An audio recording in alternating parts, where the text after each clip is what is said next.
Hello, xin chào các bạn đã quay trở lại với kênh YouTube Review 5 phút. Ở cuối tập 227, ngay khi La Phong kết thúc bế quan, hai đôi cánh của hắn vậy mà cũng đã sinh ra linh trí cất lên những tiếng gọi đầu tiên. Từ trong miệng của nó, La Phong cũng đã biết được không ít bí mật. Ví dụ như chủ nhân tiền nhiệm của 6 đôi cánh vốn là một vị tồn tại siêu việt hơn cả vũ trụ tố cường giả. La Phong đang ở cảnh giới vũ trụ tôn giả. Nếu như muốn thu phục đôi bạch sắc vũ dực này, thì ý chí bắt buộc phải đạt tới cấp vũ trụ tối cường giả. Đồng thời, sự xuất hiện chi linh của Thí Ngu vũ dực không chỉ xé toạc sự tĩnh mịch của bạch sắc vũ dực mà còn cướp đi lượng lớn căn nguyên cốt lõi của đối phương. Những căn nguyên này chính là thứ đã giúp Thí Ngu vũ dực hoàn thành sự lột xác. Hai đôi cánh sau khi lột xác, tuy rằng chỉ có thể thua phát hai hình thái đầu tiên, nhưng uy lực của hai hình thái này lại khủng bố hơn trước kia rất nhiều. Bởi vì trước đây, La Phong chỉ có thể phát huy ra một chút uy năng, nhưng hiện tại lại có thể bộc phát ra toàn bộ uy lực của hai đôi cánh. Ví dụ như kim sắc quốc độ do Thí Ngu vũ dực phóng ra, bán kính phạm vi bao phủ của nó đã đạt tới 80 năm ánh sáng. Hoàn toàn có thể nói rằng hai đôi cánh hiện tại của La Phong đã đủ để sánh ngang với những trí bảo như kỳ vật thần mộc rồi.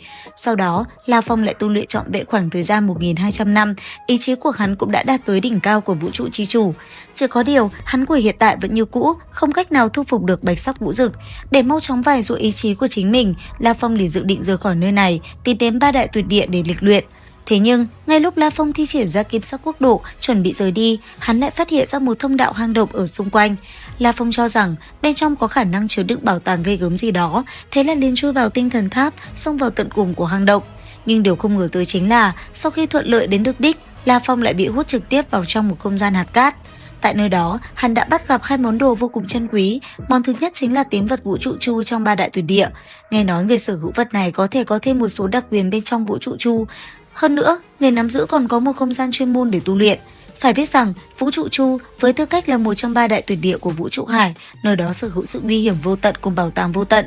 Sự nguy hiểm của vũ trụ chu đủ để khiến vũ trụ tối cường giả phải ngã xuống, đồng thời bảo tàng ở nơi đó cũng đủ để khiến bất cứ ai phải vì thế mà thèm khát. Nhưng nếu như bạn sở hữu tín vật của vũ trụ chu, vậy thì một số nơi nguy hiểm liền không còn coi là nguy hiểm nữa. Món bảo bối thứ hai là một bức khiên ti đồ. Bức khiên ti đồ này so với tấm của viên áo chi chủ còn lớn hơn. Sau khi đem ý thức của chính mình dung nhập vào trong đó, La Phong phát hiện vật này chính là một phần bản đồ của vũ trụ chu.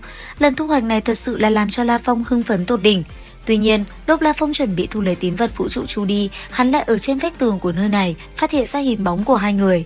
Hai người này lần lượt là độc hành tối cường giả Kiệt Phạm Tử và Chân Đồng. Hai món bảo vật mà La Phong đạt được chính là do Kiệt Phạm Tử lưu lại. Kiệt Phạm Tử nói cho La Phong biết bản thân ông đã để lại vô số bảo bối cùng tâm huyết, hy vọng La Phong có thể đem những di sản cùng tuyệt học của ông phát dương quang đại. Về phần bảo tàng ông để lại thì được giấu ở không gian độc lập của vũ trụ chu, mà khiên ti đồ cùng tín vật vũ trụ chu mà La Phong có được chính là chiếc chìa khóa chân chính để mở ra những bảo tàng này. Không chỉ như thế, La Phong còn từ trong miệng đối phương biết được một bí mật. Muốn tồn tại vĩnh hằng thì bắt buộc phải xông qua luân hồi. Cái gọi là sông luân hồi này được xem là một bí mật lớn của vũ trụ hải. Sau khi hai bóng người tiêu tán, La Phong liền khởi hành rời khỏi không gian hạt cát. Cùng lúc đó, trong nội vực của chủ Sơn Phong tại Quyên Phong giới, một vị vũ trụ chi chủ của Tử Nguyệt Thánh Địa đã chủ động hướng về phía Hỗn Độn Thành Chủ phát ra lời khiêu chiến. Đây cũng được xem là lần đầu tiên ra tay của Hỗn Độn Thành Chủ. Chỉ có điều, Hỗn Độn Thành Chủ trực tiếp vung một tát liền kết thúc chiến đấu, mà sau khi chiến đấu kết thúc, ngài liền nhận được tin tức từ cự phủ Sáng Thủy Giả, đó chính là ông ở Quyên Phong giới đã có được một món trí cường trí bảo mang tên cự phủ. Tin tức này cũng làm cho đám người La Phong bội phần kích động. Rốt cuộc, từ khi Nguyên Tổ bị Nguyên Thủy vũ trụ trấn áp, tộc quần nhân loại vẫn luôn luôn ẩn nhận trước sự chèn ép của các tộc quần khác.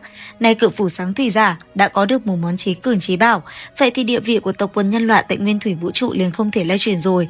Tầng lớp cao tầng của tộc quần nhân loại vì việc này còn tổ chức một bữa tiệc lớn để ăn mừng. Sau khi yến tiệc kết thúc, La Phong liền đem khiên ti đồ của Kiệt Phạm Tử chủ động dâng hiến vô điều kiện cho tộc quần nhân loại, mà hắn cũng bởi vậy mà đạt được 5.000 điểm trí bảo, đồng thời thu hoạch được một chút tư liệu tường tận của vũ trụ chu.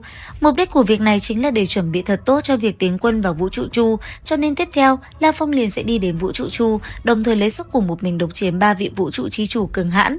Và liệu rằng hắn sẽ làm gì để thắng 3 vị vũ trụ chi chủ? Hãy theo dõi kênh YouTube Review 5 phút để biết thêm chi tiết trong tập tiếp theo các bạn nhé. Xin chào và hẹn gặp lại!